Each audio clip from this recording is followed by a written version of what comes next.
اسلام کی تاریخ انتہائی دردناک ہے۔ حضرت مولا کائنات رضی اللہ تعالی عنہ کو ابن ملجم نامی بدبخت نے جو ہے وہ تلوار کا وار کر کے جو زہر میں بجھی ہوئی تھی شہید کیا ہے۔ تو یہ بغض اور دشمنی رکھنے والے لوگ تھے جو زمانے میں موجود تھے۔ ایک طرف ایسے تھے جو الہ اور معبود کہتے تھے، اور آپ جانتے ہیں کہ حضرت علی المرتضیٰ رضی اللہ تعالی عنہ کی قبر لوگوں کی نظر سے چھپا کے بنائی گئی، اس ڈر سے کہ لوگ آپ کی قبر کو اکھیڑ نہ دیں، کیونکہ خارجی اس قدر جو ہے وہ زور آور ہو گئے۔ اسلام کی تاریخ دردناک ہے۔ حضور علیہ السلام فرماتے ہیں جتنے دکھ مجھے دیے گئے کسی کو نہیں دیے گئے، کسی نبی کو نہیں پہنچے۔ حضرت صدیق اکبر رضی اللہ تعالیٰ عنہ کی 2 سال 2 ماہ 8 دن دور خلافت، آپ کا زمانہ دیکھیں، ٹکنے نہیں دیا گیا، سازشیں، مصائب، اعلان۔ حضرت سیدنا عمر رضی اللہ تعالیٰ عنہ کو شہید کیا گیا۔ حضرت عثمان غنی رضی اللہ تعالیٰ عنہ پہ 40 دن پانی بند رکھا گیا اور پھر انہیں شہید کیا گیا۔ حضرت مولا کائنات شہید کیے گئے۔ حضرت امام حسن کو زہر دیا گیا۔ حضرت امام حسین کو بچوں کے سامنے ذبح کر دیا گیا۔ حضرت امام اعظم ابو حنیفہ کی وفات جیل میں ہوئی ہے۔ امام احمد بن حنبل کے بدن پہ اتنے کوڑوں کے نشان تھے کہ جب قمیض اٹھاتے تھے تو ہر جگہ کوڑوں کے نشان ہی نظر آتے۔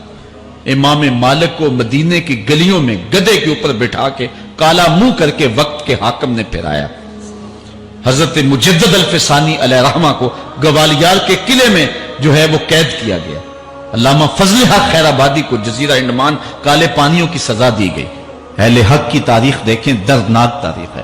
آج بھی کابل میں، کندھار میں، قلعہ جنگی میں، دشت لیلہ میں، تورا بورا میں، تکریت میں، موصل میں، بغداد میں، کشمیر میں، غزہ میں، یہاں برما میں دیکھو کون سی قیامت نہیں توڑی جا رہی۔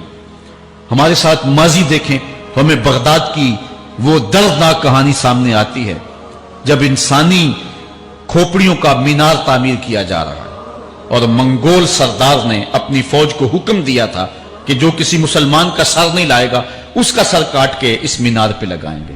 پھر لوگ پیسے لے کے پھرتے تھے کہ مسلمان کا پتہ دے اور اس کی کھوپڑی کاٹی جائے۔ کچھ لوگ جان چھپانے کے لیے تہہ خانوں میں گھس گئے، پھر دجلہ کا بند توڑا گیا۔ 1.25 لاکھ لاشیں ہم نے تہہ خانوں سے نکالی تھی۔ اندلس کی تاریخ پڑھیں، ہمارے ساتھ جو قیامت توڑی گئی۔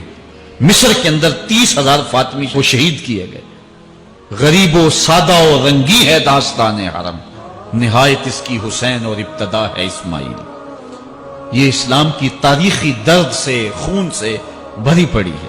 تو حضرت مولا کائنات سیدنا علی المرتضیٰ رضی اللہ تعالی عنہ کو اس وقت اگر خدا کہنے والے بدبخت تھے تو ان کو شہید کرنے والے، اور اس ڈر سے کہ ان کی قبر کو کھیڑ نہ دیا جائے، خارجی اتنے زور آور ہیں تو ان کو جو ہے وہ لوگوں کی نظروں سے چھپا کر کے جو ہے وہ رکھا گیا۔ اور ایک دور وہ بھی آیا کہ ممبروں پہ بیٹھ کے مولا علی کو گالیاں دی جاتی تھی۔ یہ تاریخ میں یہ دور بھی آیا، آپ پڑھیں تاریخ۔ بنو امیہ کا ایسا دور بھی دنیا نے دیکھا ہے۔ اسی لیے حضور نے فرمایا تھا من سب علیٰ فقد سبنی، جس نے میرے علی کو گالی دی اس نے مجھے گالی دی۔ اور لوگوں نے ممبروں پہ بیٹھ کے باقاعدہ حکومت کی طرف سے یہ جو ہے وہ قانون تھا کہ تمہارا خطبہ مکمل نہیں ہوگا جب تک علی کو گالی نہیں دو گے۔ یہ لمحے بھی آئے جب اس دور میں دشمن علی موجود تھے، مبغضین موجود تھے، اور افراط محبت میں رکھنے والے موجود تھے۔ تو یہ دور تو اسلام کا حضور کے دور سے 1400 سال پیچھے ہے، تو یہاں بغض رکھنے والے بھی موجود ہیں۔ اس عنوان کے ساتھ اگر عنوان چھیڑوں تو یہ لمبی گفتگو ہو جائے گی، یہ میرا موضوع نہیں ہے، لیکن اتنی بات میں کہوں گا، اللہ کا شکر ادا کرو، اللہ نے تجھے اہل بیت کے در کا بھی غلام بنایا ہے اور صحابہ کا بھی غلام بنایا ہے۔ کچھ لوگ صحابہ کا نام لے کے اہل بیت کو برا کہتے ہیں، کچھ اہل بیت کا نام لے کے صحابہ کے خلاف بکواس کرتے ہیں۔ ہمارے بزرگ فرمایا کرتے تھے صحابہ نبی کے در والے ہیں، اہل بیت نبی کے گھر والے ہیں۔ ہم کہتے ہیں گھر والوں تجھے بھی ہمارا سلام، در والوں تجھے بھی ہمارا سلام۔ ہم در والوں کو بھی سلام کرتے ہیں، گھر والوں کو بھی سلام کرتے ہیں۔ کسی نے حضور خطیب الاسلام سے پوچھا تھا کہ حضرت عائشہ افضل ہیں یا حضرت فاطمہ افضل ہیں؟